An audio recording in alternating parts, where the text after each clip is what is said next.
A lo largo de nuestra experiencia interpretando las sonatas para violín y piano del maestro Guillermo Uribe Holguín, llegamos a diferentes conclusiones. Una de ellas, y que me parece muy interesante, es que todas las sonatas obedecen a un mismo esquema formal. Esto nos demuestra el rigor y la disciplina en la labor compositiva del maestro. A pesar de esto, cada sonata cuenta con un material creativo particular. Cada una de ellas tejen diferentes atmósferas y emociones.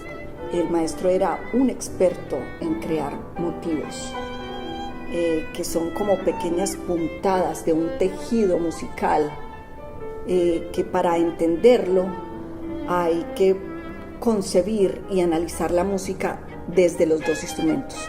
En un principio, al hacer el montaje cada una, al leer nuestra parte, no veíamos como mucha coherencia musical. Esta coherencia o cohesión se halló una vez empezamos los ensayos las dos juntas, porque cuando el piano comenzaba, digamos, un motivo, el violín lo terminaba y viceversa. Entonces, esto pasa en todo el ciclo también. Vemos material motívico en la sonata número 3 que podemos encontrar en la sonata número 5. También en cada sonata en particular podemos encontrar material motívico en el primer movimiento que después vemos en el cuarto movimiento. Entonces vemos pues que la cohesión del discurso musical de las sonatas del maestro adquiere forma al verlo como desde su globalidad. Me gusta imaginar la idea de que el maestro concibió estas sonatas como esta unión del violín y el piano, o sea, de su esposa, quien fue una pianista, que murió casi 40 años antes que él lo hiciera, como esta unión que trascendió la muerte, precisamente porque los dos instrumentos, como dije anteriormente, se unen en este crisol musical.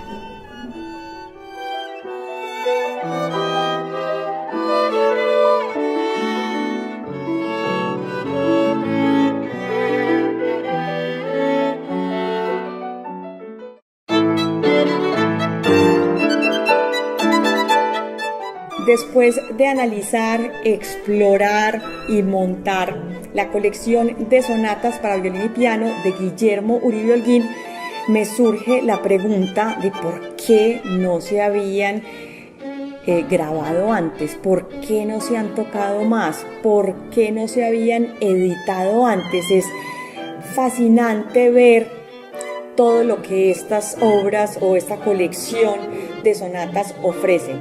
Lo que encontramos en este proyecto es que son obras fascinantes, son obras que tienen muchísimo que ofrecer desde el punto de vista técnico, en cuanto a sonoridad, en cuanto a ensamble, para formar estudiantes. Entonces, ¿por qué no se había hecho antes? Esa es la pregunta. Son obras de gran formato, similares a las sonatas del romanticismo o postromanticismo. Todas tienen 4 movimientos, cada uno de ellos más o menos entre 3 y 6 minutos de música.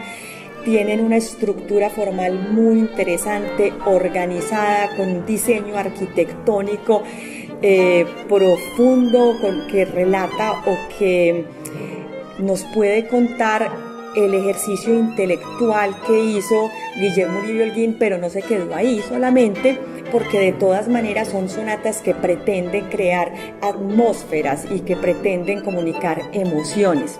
Su sonoridad es muy amplia, muy interesante, inspirada un poco en el lenguaje estético de la estética francesa de principios del siglo XX, que todavía tienen una sonoridad tonal, pero también tiene una sonoridad cuartal, tiene quintas, tiene una lógica modal en muchas secciones y tiene muchas notas añadidas que le da unas disonancias muy interesantes. Las melodías son creativas, bien estructuradas, saltan entre el violín y el piano continuamente, lo cual permite que haya una propuesta sonora del ensamble de los dos instrumentos. Suenan un poquito extraño cuando se tocan los instrumentos por separado. Y por último, tienen muchísimo que ofrecer desde el punto de vista de la ejecución instrumental. En el piano, por ejemplo, exige muchísima flexibilidad, exige muchos tipos de ataque para poder explorar y realizar la cantidad de colores que la música invita a hacer, las dinámicas extremas, cambios extremos de tempo, de sonoridad, de registro. También hay unos registros muy amplios que exigen flexibilidad en las manos. Entonces, esta es una invitación a que exploremos esta colección de sonatas para violín y piano de Guillermo Uribe Holguín.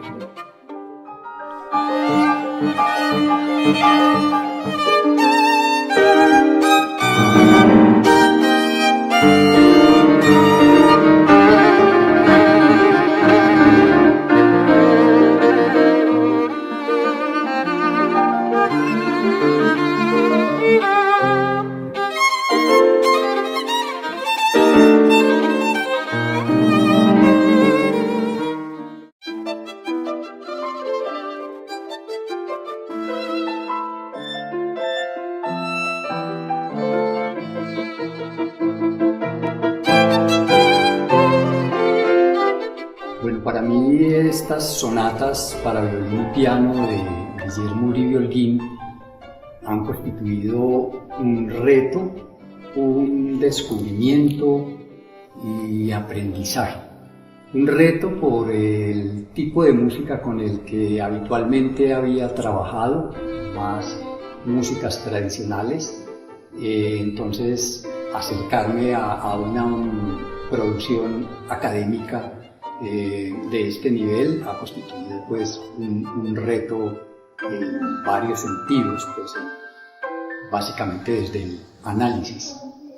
Pero también ha sido interesante entonces corroborar cómo ese acercamiento de las disciplinas de la musicología y la etnomusicología cada vez se acercan. Entonces ha sido completamente pertinente las herramientas de análisis que traía de otros proyectos.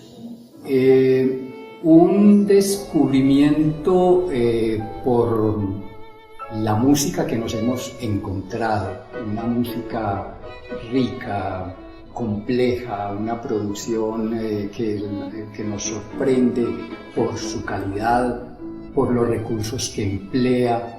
En ese sentido también ha sido todo un aprendizaje para mí, aprendizaje para entender el lenguaje, para tratar de captar el lenguaje de este compositor.